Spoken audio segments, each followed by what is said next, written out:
Magandang umaga sa ating lahat. Ngayon ay August 18, 2024 at narito ang update ukol sa maging lagay ng panahon sa susunod na 24 oras. Sa kasalukuyan, yung low pressure area or LPA na minomonitor natin kahapon ay nasa labas na nga ng ating area of responsibility at hindi ito nakakaapekto sa anumang bahagi ng ating bansa. Samantala, ang southwest monsoon o habagat pa rin ang umiiral dito naman sa area ng extreme northern Luzon, kung saan ngayong araw ay magdadala ito ng maulap na kalangitan at mataas din na tsansa ng mga pag-ulan, pagkilat at pagkulog sa bahagi po yan ng Batanes at Babuyan Islands. At samantala, dito naman sa nalalabing bahagi ng ating bansa ay magiging bahagyang maulap hanggang sa maulap pa rin po yung ating kalangitan at meron pa rin tayong posibilidad ng mga isolated o yung mga biglaan at mga panandaliang pag-ulan, pagkilat at pagkulog lalong-lalo na yan sa hapon at gabi dulot naman ng mga localized thunderstorms. At sa kasalukuyan ay wala po tayong minomonitor or namamataan pa na sama ng panahon na maaaring makaapekto dito sa ating bansa.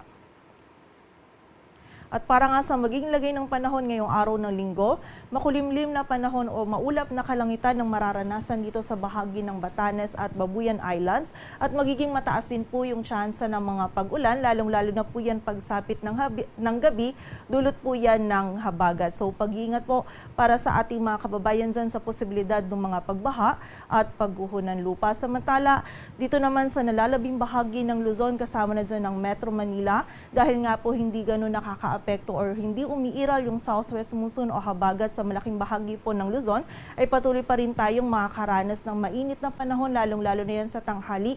Ngunit meron pa rin po tayong posibilidad ng mga isolated o yung mga biglaang pag-ulan, pagkidlat at pagkulog, lalong-lalo na yan sa hapon at gabi, dulot ng mga localized thunderstorms. So kapag po tayo ay lalabas, huwag natin kalilimutan yung pananggalang natin sa init ng araw and also yung pananggalang din po natin sa mga biglaang pag-ulan na ito. And also yung mga regional offices din po natin, nagpapalabas sila ng mga thunderstorm advisories or mga babala ukol sa mga pag-ulan na ito. Agwat ng temperatura sa Metro Manila ay mula 26 to 35 degrees Celsius.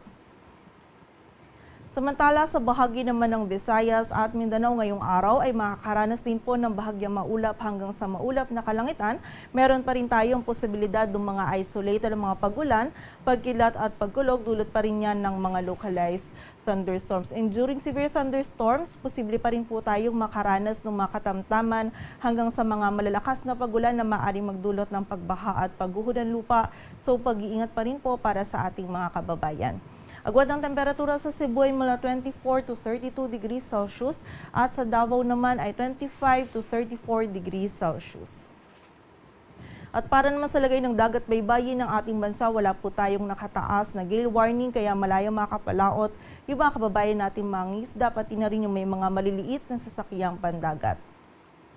Dito sa Metro Manila, ang araw ay sisikat mamayang 5:43 ng umaga at lulubog mamayang 6:17 ng hapon. Patuloy po tayo magantabay sa updates na ipapalabas ng Pag-asa at para sa mas kumpletong impormasyon, bisitahin ang aming website pagasa.dost.gov.ph. At yan po muna ang latest dito sa Weather Forecasting Center ng Pag-asa. Grace Castañeda, magandang umaga po.